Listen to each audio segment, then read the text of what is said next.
banyak orang lanjut usia merelakan organ ginjalnya bekerja, terlampau keras menyaring sisa ampas kimiawi setiap hari, demi menebus kelegaan sesaat dari tekanan darah tinggi, padahal selembar daun hijau yang sering berguguran di halaman rumah, sesungguhnya menyimpan khasiat pelonggar pembuluh darah yang sangat luar biasa, dan mampu bekerja secara berdampingan, memulihkan tubuh tanpa meninggalkan jejak racun yang merusak masa depan kesehatan organ vital kita. Assalamualaikum warahmatullahi wabarakatuh.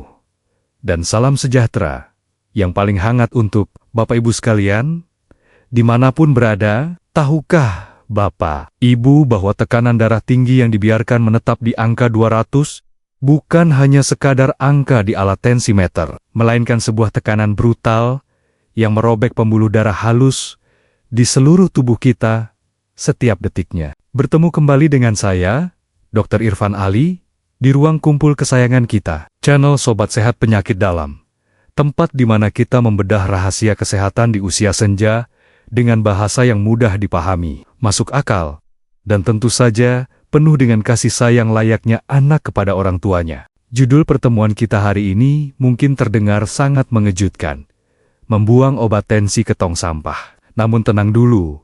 Pesan utama yang ingin saya sampaikan bukanlah meminta Bapak Ibu menghentikan obat secara sembarangan hari ini juga, melainkan sebuah ajakan untuk memulihkan tubuh secara alami, agar kelak dengan pengawasan dokter, Bapak Ibu tidak lagi bergantung pada bahan kimia selamanya demi menyelamatkan sisa fungsi ginjal yang berharga. Sebelum kita masuk lebih dalam, membicarakan rahasia daun ajaib penurun tensi ini, saya ingin mengingatkan Bapak Ibu agar tidak tertinggal informasi kesehatan yang sangat penting di masa depan. Jadi silakan tekan tombol subscribe sekarang juga dan jadilah bagian dari keluarga besar channel ini. Sebagai tanda keakraban kita di pertemuan kali ini, saya mohon Bapak Ibu berkenan menuliskan di kolom komentar kalimat "Saya bertekad ginjal sehat dan tensi normal permanen". Lalu sebutkan juga dari kota mana Bapak Ibu berasal, agar doa kesembuhan ini bisa menggema dari ujung barat hingga timur Indonesia. Tanpa bertele-tele lagi, silakan Bapak Ibu siapkan secangkir teh hangat kesukaan, atau mungkin sepiring pisang rebus yang manis.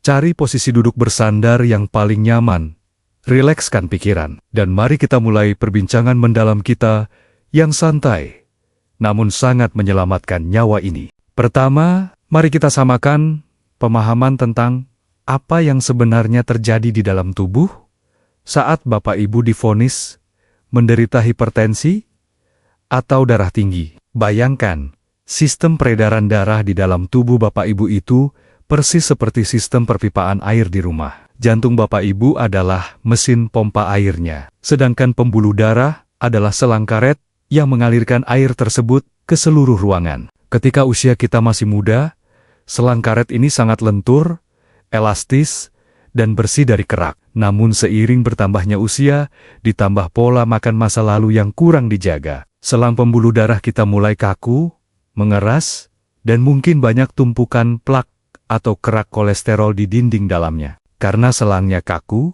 dan menyempit, mesin pompa atau jantung kita harus bekerja ekstra keras, memompa dengan tenaga yang jauh lebih besar, agar darah tetap bisa sampai ke ujung jari kaki dan kepala. Tekanan air yang sangat kuat di dalam selang yang kaku inilah yang kita sebut sebagai tekanan darah tinggi. Jika tekanan 200 ini dibiarkan terus-menerus menghantam selang yang kaku, ada 3 malapetaka besar yang sedang mengintai nyawa dan masa tua Bapak Ibu. Mari kita bahas bahaya utama yang pertama secara rinci, yaitu kerusakan total pada organ ginjal. Ginjal kita itu pada dasarnya adalah kumpulan jutaan saringan berukuran super kecil yang bekerja persis seperti saringan kopi kain di warung-warung. Tugasnya menyaring racun dari darah dan membuangnya menjadi air kencing, sambil menahan zat berguna seperti protein agar tetap di dalam tubuh. Bayangkan jika darah yang mengalir masuk ke saringan kopi itu ditembakkan dengan tekanan mesin pompa air berkekuatan tinggi setiap detik, setiap menit. Selama bertahun-tahun, saringan kain itu pasti akan koyak, robek, dan akhirnya jebol. Ketika saringan ginjal ini robek akibat tekanan darah yang terlalu tinggi, protein dari dalam tubuh akan ikut bocor, terbuang ke dalam urin. Kencing menjadi berbusa, dan ginjal kehilangan kemampuannya mencuci darah. Inilah proses pelen-pelen yang menjerumuskan banyak lansia ke dalam ruang cuci darah atau hemodialisis. Sebuah proses yang sangat melelahkan secara fisik maupun finansial. Meminum obat tensi kimia memang menurunkan tekanan sesaat, tetapi obat kimia tersebut meninggalkan residu yang lagi-lagi harus disaring paksa oleh ginjal yang sudah kelelahan tersebut. Selanjutnya, bahaya utama yang kedua adalah pembengkakan pada organ jantung yang berujung pada gagal jantung. Mari kita kembali ke analogi pompa air tadi. Jika Bapak Ibu memiliki pompa air yang dipaksa mendorong air melewati selang yang tersumbat dan kaku setiap hari tanpa henti, apa yang terjadi pada mesin pompanya? Mesin itu akan menjadi sangat panas, bekerja di luar batas kapasitasnya, dan lama-kelamaan komponen di dalamnya akan membesar karena beban berlebih. Pada jantung manusia, otot bilik kiri yang bertugas memompa darah ke seluruh tubuh akan menebal karena dipaksa bekerja bagaikan atlet angkat besi. Sekilas, otot yang menebal terdengar bagus, tetapi di dalam jantung, otot yang menebal berarti ruang penyimpanan darah di dalamnya justru semakin menyempit. Akibatnya, jantung tidak bisa menampung cukup darah untuk dipompa. Tubuh kekurangan oksigen, dan Bapak Ibu akan mulai merasa napas sangat pendek, ngos-ngosan luar biasa, walau hanya berjalan beberapa langkah ke kamar mandi. Dan kaki mulai membengkak berisi cairan. Inilah fase yang disebut gagal jantung kongestif. Kemudian, bahaya yang ketiga adalah pecahnya pembuluh darah di otak, atau yang sangat kita takuti dengan sebutan stroke perdarahan. Pembuluh darah yang berada di dalam jaringan otak manusia itu ukurannya sangat kecil, ada yang setipis sehelai rambut. Dinding selangnya sangat rapuh dibandingkan dengan pembuluh darah di paha atau lengan. Coba Bapak Ibu bayangkan, sebuah balon karet kecil yang terus ditiup melampaui batas maksimalnya. Pada suatu titik, balon itu tidak akan sanggup lagi meregang dan akhirnya meledak. Tekanan darah di angka 200 yang tiba-tiba melonjak karena kaget, marah, atau mengejan saat di toilet, bisa menyebabkan pembuluh darah tipis di otak ini meledak. Ketika meledak, darah segar akan membanjiri sel-sel otak di sekitarnya, menenggelamkan dan mematikan pusat saraf pengendali gerak tubuh.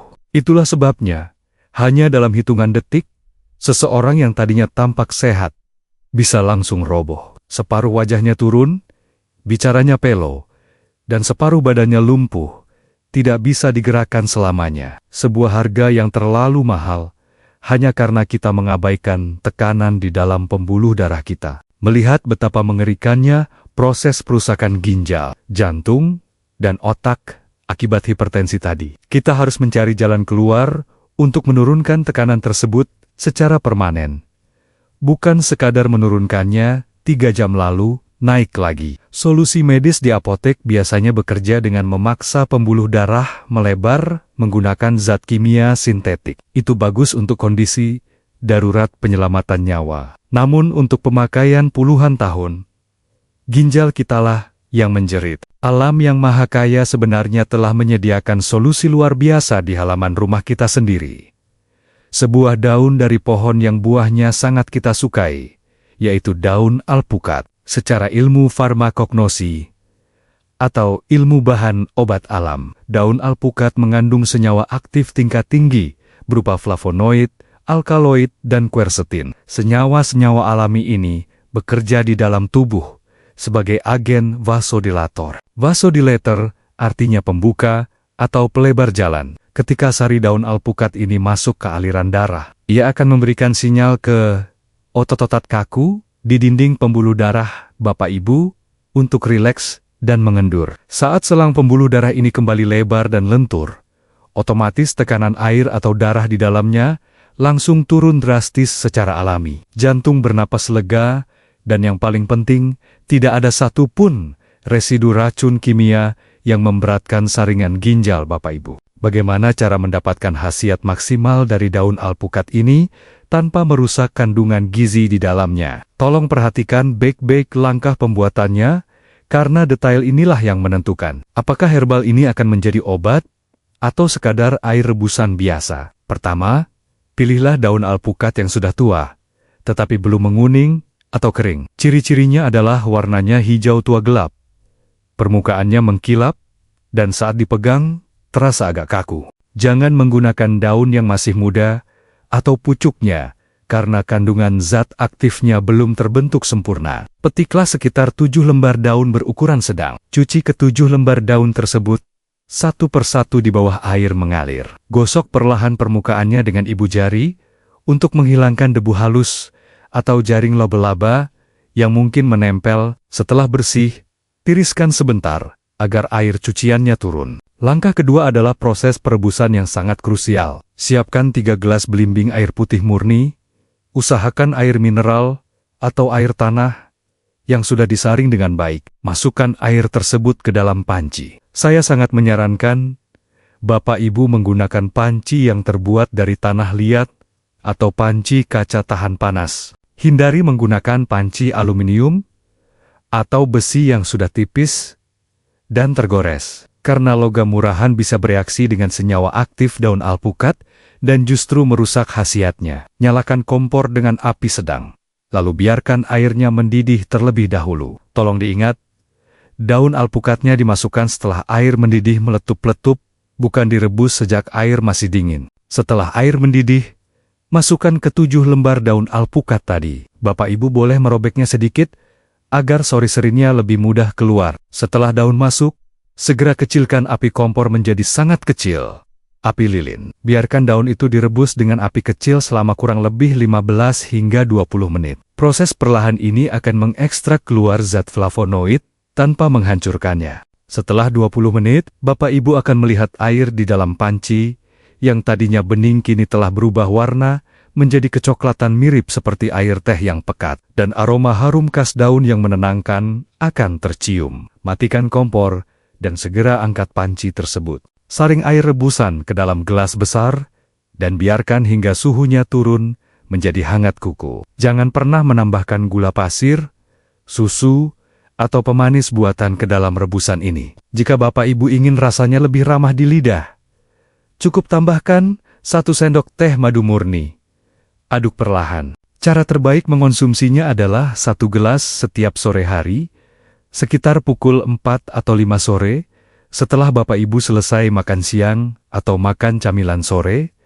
Mengapa sore hari? Karena pada sore menjelang malam, tubuh mulai bersiap untuk beristirahat, dan efek pelebaran pembuluh darah dari daun alpukat ini akan membantu Bapak Ibu mendapatkan tidur yang sangat nyenyak, serta mencegah lonjakan tensi yang sering terjadi secara dayam-dayum saat kita terlelap di waktu subuh. Terkait dengan alpukat dan penyakit darah tinggi, saya merasa perlu untuk meluruskan beberapa anggapan salah atau mitos yang sudah puluhan tahun mendarah daging di tengah masyarakat kita. Mitos yang pertama, banyak lansia takut makan buah alpukat karena katanya mengandung lemak yang akan menyumbat pembuluh darah dan menaikkan tensi. Ini adalah kesalahan besar. Lemak yang ada di dalam daging buah alpukat adalah lemak tak jenuh tunggal, yang justru sangat baik untuk mengusir kolesterol jahat di dalam darah. Alpukat tidak akan menaikkan darah tinggi selama Bapak Ibu memakannya murni tanpa disiram susu kental manis coklat berlebihan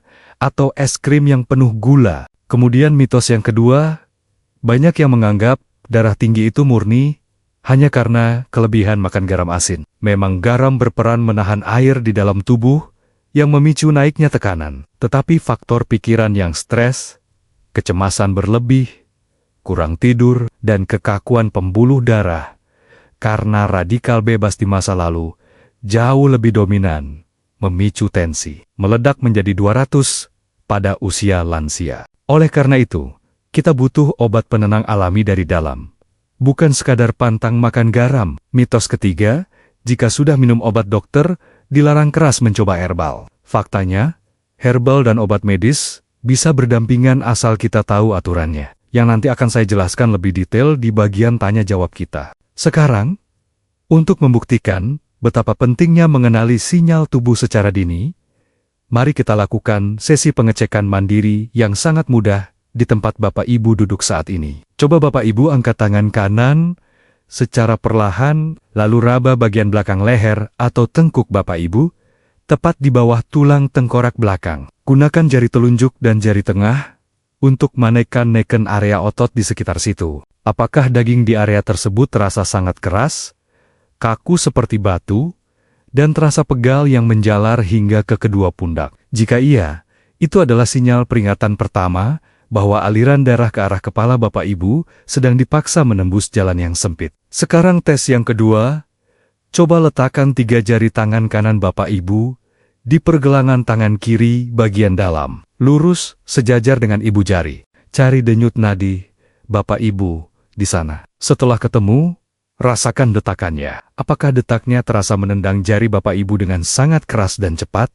Padahal saat ini Bapak Ibu sedang duduk bersantai menonton video ini. Jika denyutnya menghentak keras di saat istirahat, itu adalah bukti nyata bahwa pompa jantung Bapak Ibu sedang menangis, kelelahan melawan tekanan 200 tadi. Tolong jangan abaikan 2 tanda sederhana ini. Berbicara tentang mengabaikan sinyal tubuh, saya jadi teringat pada sebuah kisah nyata dari salah seorang pasien saya di klinik. Sebut saja namanya Pak Harun. Seorang pensiunan pegawai negeri berusia 68 tahun. Pak Harun adalah sosok yang sangat ceria, suka berkumpul dengan tumun-men masa mudanya, dan memiliki kegemaran makan sate kambing muda setiap akhir pekan. Setiap kali datang periksa rutin ke puskesmas, tensi Pak Harun selalu berada di angka 180 atau terkadang menyentuh angka 200. Dokter selalu membekalinya dengan obat penurun tensi. Namun, apa yang dilakukan Pak Harun di rumah?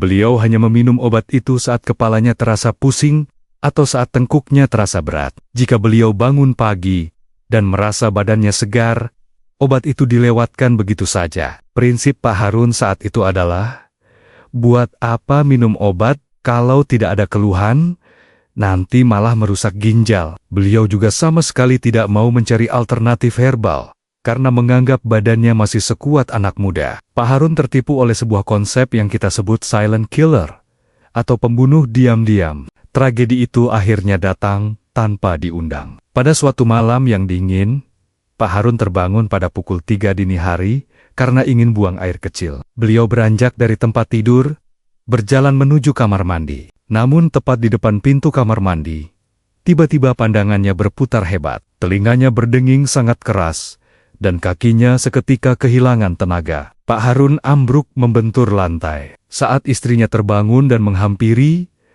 Pak Harun masih sadar. Matanya terbuka, tetapi separuh wajah kirinya sudah jatuh, air liurnya menetes tidak terkontrol, dan ia sama sekali tidak bisa mengeluarkan suara selain rintihan tertahan. Tangan dan kaki kirinya mati rasa, lumpuh total. Setibanya di ruang gawat darurat, hasil pemindaian otak menunjukkan ada perdarahan luas akibat pecahnya pembuluh darah, stroke hemoragik. Kesalahan fatal Pak Harun adalah mengira bahwa tidak ada gejala berarti tensinya normal. Ia tidak menyadari bahwa selang pembuluh darahnya setiap hari terus-menerus dihajar tekanan 200 secara diam-diam. Menipis, dan akhirnya jebol pada satu momen sederhana saat ia berjalan ke kamar mandi. Saya menceritakan kisah Pak Harun ini bukan untuk menakut-nakuti, melainkan karena saya tahu mungkin di antara Bapak Ibu ada yang memiliki kebiasaan serupa, sering membolos minum obat tensi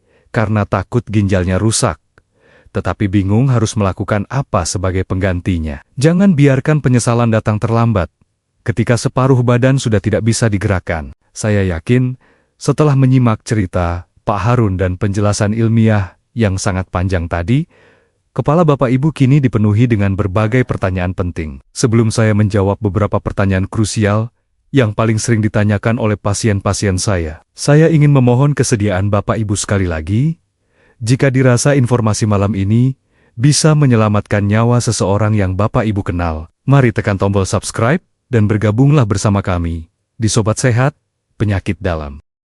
Nah, Dr. Irfan, saya mau tanya, ini adalah pertanyaan pertama yang paling sering muncul. Dokter, Saya sudah puluhan tahun rutin minum obat amlodipin atau captopril dari dokter puskesmas. Apakah saya boleh meminum rebusan daun alpukat ini di hari yang sama? Jawabannya adalah, Bapak Ibu sangat boleh meminumnya, namun ada syarat mutlak yang harus ditaati. Jangan pernah meminum obat medis kimia secara bersamaan, jamnya dengan rebusan daun alpukat. Jika digabung bersamaan, efek penurun tensinya akan menjadi ganda dan berlipat ganda. Akibatnya, tekanan darah Bapak Ibu bisa anjlok drastis, menjadi terlalu rendah, atau hipotensi, yang justru akan membuat Bapak Ibu pusing berkunang-kunong hingga pingsan. Berikan jeda waktu, minimal 2 hingga 3 jam. Misalnya, Bapak Ibu minum obat dokter di pagi hari setelah sarapan. Maka jadikan rebusan daun alpukat ini sebagai teman santai di sore hari. Biarkan keduanya bekerja bergantian melebarkan pembuluh darah Bapak Ibu dengan aman. Selanjutnya, pertanyaan kedua yang tidak kalah penting. Dokter, jenis pohon alpukat yang seperti apa yang daunnya paling bagus untuk direbus? Apakah harus alpukat mentega yang mahal? Atau alpukat biasa saja yang bijinya besar-besar itu? Bapak Ibu yang saya hormati, dalam ilmu tanaman herbal, segala jenis varietas alpukat lokal yang tumbuh subur di tanah Indonesia memiliki profil senyawa aktif yang hampir sama kuatnya di bagian daunnya. Jadi Bapak Ibu tidak perlu pusing membedakan jenis alpukat mentega, alpukat miki, atau alpukat kendil, selama pohon itu tumbuh di lingkungan yang bersih. Tidak disemprot pestisida kimia pembunuh hama di bagian daunnya. Dan Bapak Ibu memilih daun yang sudah matang berwarna hijau tua, maka khasiat vasodilator yang akan Bapak Ibu dapatkan tetaplah luar biasa. Manfaatkan apa yang paling dekat dan mudah didapatkan di lingkungan sekitar rumah Bapak Ibu. Kemudian pertanyaan ketiga, sebuah pertanyaan yang sangat kritis. Dokter, suami saya kebetulan memiliki riwayat darah rendah atau tensinya sering di angka 90. Apakah dia boleh ikut meminum rebusan daun alpukat ini sekadar untuk menjaga kesehatan pembuluh darahnya? Tolong dengarkan peringatan saya baik-baik. Bagi siapapun yang memiliki riwayat tekanan darah rendah, anemia berat, atau sering mengalami keliengan karena kurang darah, sangat dilarang untuk mengonsumsi rebusan daun alpukat secara rutin. Karena sifat utama daun ini adalah memperlebar pembuluh darah dan menurunkan tekanan, maka jika diminum oleh orang yang tensinya sudah rendah, tekanannya akan semakin jatuh ke bawah. Aliran darah tidak akan sanggup naik ke kepala, dan risiko pingsan mendadak akan sangat tinggi. Herbal daun alpukat ini adalah obat spesifik yang diciptakan alam khusus untuk meredam amarah pembuluh darah yang sedang tinggi, bukan untuk diminum sembarangan oleh semua orang. Sebagai penutup dari perbincangan panjang kita yang penuh hikmah hari ini, saya ingin merangkum sebuah pesan moral yang sangat dalam. Menjaga tekanan darah agar tetap normal di usia lansia bukanlah tentang seberapa banyak pil mahal yang bisa Bapak Ibu telan setiap pagi, melainkan tentang seberapa bijak kita merawat kelenturan pembuluh darah dari dalam. Dengan memanfaatkan rebusan daun alpukat secara rutin dan benar, kita tidak hanya menurunkan angka di mesin tensimeter, tetapi kita sedang menyelamatkan saringan ginjal yang sangat berharga dari ancaman kerusakan permanen. Kita sedang menidurkan jantung yang kelelahan agar ia bisa berdetak tenang lebih lama lagi, menemani masa tua kita. Saya sangat memohon, jadikanlah ilmu yang kita bahas hari ini sebagai ladang sedekah Bapak Ibu. Silakan bagikan video ini ke grup WhatsApp keluarga, teruskan ke teman-teman arisan, atau perkumpulan majelis taklim di lingkungan Bapak Ibu. Siapa tahu di luar sana, ada satu orang tua yang sedang memegang kepalanya menahan sakit karena tensinya 200. Dan video yang Bapak Ibu bagikan menjadi jalan kesembuhan yang dikirimkan Tuhan untuknya. Tanpa berlama-lama lagi, mari kita tundukkan kepala sejenak. Kita tutup perjumpaan ini dengan doa yang paling tulus. Ya Tuhan yang Maha Penyayang, kami memohon perlindungan dari segala penyakit yang melemahkan tubuh di masa tua. Lapangkanlah dan lenturkanlah pembuluh darah di dalam tubuh kami. Jauhkanlah hamba-hamba-Mu yang mendengarkan pesan ini dari ancaman kelumpuhan dan kerusakan organ. Berikanlah kami kesehatan, agar kami bisa terus beribadah dengan tenang dan melihat kuka-kuka kami tumbuh besar dalam keadaan bahagia. Tetaplah sabar merawat tubuh, nikmati setiap prosesnya, dan jadilah lansia yang mandiri, sehat, serta penuh kedamaian. Saya Dr. Irfan Ali, pamit undur diri dari hadapan Bapak Ibu. Wassalamualaikum warahmatullahi wabarakatuh, dan sampai jumpa kembali di bincang-bincang kesehatan kita di video selanjutnya.